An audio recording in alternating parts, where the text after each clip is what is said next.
ಸಂಸದ ಶ್ರೀನಿವಾಸ್ ಪೂಜಾರಿ ವಿರುದ್ಧ ಭ್ರಷ್ಟಾಚಾರದ ಆರೋಪವನ್ನ ಕಾಂಗ್ರೆಸ್ನ ನಾಯಕರು ಮಾಡ್ತಾ ಇದ್ರು. ಸ್ಪೆಷಲಿ ಸಿದ್ದರಾಮಯ್ಯ ಅವರು ಕೂಡ ಮಾಡಿದ್ರು. ಸಿಎಂ ವಿರುದ್ಧ ಕೋಟಾ ಶ್ರೀನಿವಾಸ್ ಪೂಜಾರಿ ಮೌನ ಪ್ರತಿಭಟನೆಯನ್ನ ಕೈಗೊಂಡಿದ್ದಾರೆ. ವಿಧಾನಸೌಧದ ಗಾಂಧಿ ಪ್ರತಿಮೆಯ ಮುಂದೆ ಪೂಜಾರಿ ಮೌನ ಪ್ರತಿಭಟನೆ ಮಾಡ್ತಿದ್ದಾರೆ. ವಿಧಾನಸೌಧದ ಗಾಂಧಿ ಪ್ರತಿಮೆಯ ಮುಂದೆ ಪ್ರೊಟೆಸ್ಟ್ ಮಾಡ್ತಿದ್ದಾರೆ. ಆರೋಪ ಹಿಂಪಡೆಯಿರಿ, ಇಲ್ಲ ಆರೋಪ ಮಾಡಿದ್ದನ್ನ ಸಿಬಿಐಗೆ ತನಿಖೆಗೆ ವಹಿಸಿ ಅಂತ ಸವಾಲ್ ಹಾಕಿದ್ದಾರೆ.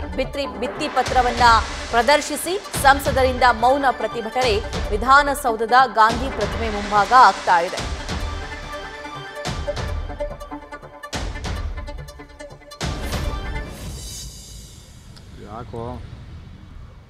ಈ ಹಿಂದೆ ಕೋಟಾ ಶ್ರೀನಿವಾಸ್ ಪೂಜಾರಿ ಅವರು ಸಚಿವರಾಗಿದ್ದಂತಹ ಸಂದರ್ಭದಲ್ಲೂ ಕೂಡ, ನಿಗಮದ ಅಧ್ಯಕ್ಷರಾಗಿದ್ದಂತಹ ಸಂದರ್ಭದಲ್ಲೂ ಕೂಡ ವಾಲ್ಮೀಕಿ ಹಗರಣ ಆಗಿತ್ತು ಅನ್ನುವಂಥದ್ದು ಕಾಂಗ್ರೆಸ್ನ ನಾಯಕರ ಆರೋಪ.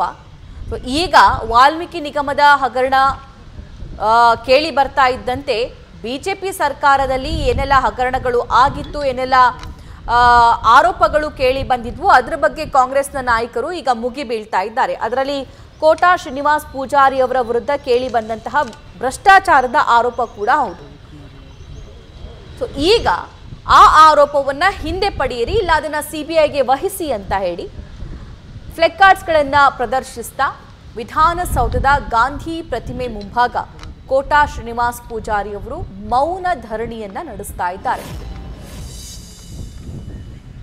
ಗಾಂಧಿ ಪ್ರತಿಮೆ ಎದುರು ಧರಣಿ ನಿರತನಾದ ನನ್ನ ಜೊತೆ ವಿಪಕ್ಷದ ನಾಯಕರಾಗಿರುವಂಥ ಚೆಲುವಾದೇವರಿದ್ದಾರೆ. ಕರ್ನಾಟಕದ ಹಿರಿಯ ರಾಜಕಾರಣಿಗಳಾಗಿರುವಂಥ ಸುರೇಶ್ ಕುಮಾರ್ ಅವರು, ರವಿಕುಮಾರ್ ಅವರು, ಶಾಂತರಾಮ್ ಸಿದ್ದಿ ಅವರು, ಪ್ರತಾಪ್ ಸಿಂಹರ್ ಅವರು ಮತ್ತಿತರ ಗಣ್ಯರೆಲ್ಲ ಇದ್ದಾರೆ. ಒಂದು ವಾರದ ಕೆಳಗೆ ನಾನು ಗೌರವಾನ್ವಿತ ಮುಖ್ಯಮಂತ್ರಿಗಳಾದ ಸಿದ್ದರಾಮಯ್ಯನವರಿಗೆ ಒಂದು ಪತ್ರ ಬರೆದು ಸದನದ ಒಳಗೆ ಮತ್ತು ಹೊರಗೆ ನೀವು ಆರೋಪ ಮಾಡ್ತಾ ನನ್ನ ಹೆಸರನ್ನು ಉಲ್ಲೇಖ ಮಾಡಿದ್ದೀರಿ. ಹಿಂದೆ ನಾನು ಸಮಾಜ ಕಲ್ಯಾಣ ಮಂತ್ರಿ ಆಗಿದ್ದಾಗ ನನ್ನ ಇಲಾಖೆಯಲ್ಲಿ ಭ್ರಷ್ಟಾಚಾರ ಆಗಿದೆ ಶ್ರೀನಿವಾಸ್ ಪೂಜಾರಿ ನೇತೃತ್ವದಲ್ಲಿ ಅನ್ನುವ ರೀತಿಯಲ್ಲಿ ನೀವು ಸದನದ ಒಳಗೆ ಮಾತಾಡಿದ್ದೀರಿ ಮತ್ತು ಹೊರಗೆ ಮಾತಾಡಿದ್ದೀರಿ. ವಾಸ್ತವಿಕವಾಗಿ ನಾನು ಸಮಾಜ ಕಲ್ಯಾಣ ಮಂತ್ರಿ ಆಗಿದ್ದಾಗ ಮತ್ತು ಯಾವುದೇ ಖಾತೆಯನ್ನು ನಿರ್ವಹಿಸಿದ್ರು ಕೂಡ ₹1 ಭ್ರಷ್ಟಾಚಾರವನ್ನು ನಾನು ಮಾಡಿಲ್ಲ ಅನ್ನುವುದನ್ನು ಅವರಿಗೆ ಪತ್ರ ಬರೆದು ಹೇಳಿದ್ದೆ. ನೀವು ಈ ಮಾತನ್ನು ವಾಪಸ್ ಪಡಿಬೇಕು. ಅದಲ್ಲವಾದರೆ ಒಬ್ಬ ಮುಖ್ಯಮಂತ್ರಿಯಾಗಿ ನಿಮಗೆ ನನ್ನ ಮೇಲೆ ಅನುಮಾನಗಳಿದ್ದರೆ ನನ್ನ ಮೇಲೆ CBI ತನಿಖೆಗೆ ಆದೇಶ ಶಿಫಾರಸು ಮಾಡಬೇಕು ಅನ್ನುವಂಥ ಮಾತನ್ನು ಹೇಳಿ ಪತ್ರವನ್ನು ಬರೆದಿದ್ದೆ.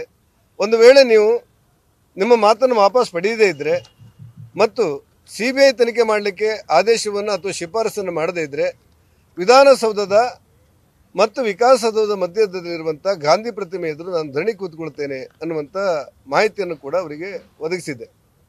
ಹೆಚ್ಚು ಕಡಿಮೆ ಒಂದು ವಾರ ಮುಗಿದೋಯ್ತು. ಪಾರ್ಲಿಮೆಂಟು ನಡೀತಾ ಇದೆ. ಇವತ್ತು ಅಲ್ಲಿ ಸ್ವಲ್ಪ ಅನುಮತಿ ತಗೊಂಡು ಇವತ್ತು ಸಾಂಕೇತಿಕವಾದಂಥ ಧರಣಿಯನ್ನು ಮಾಡ್ತಾ ಇದ್ದೇನೆ.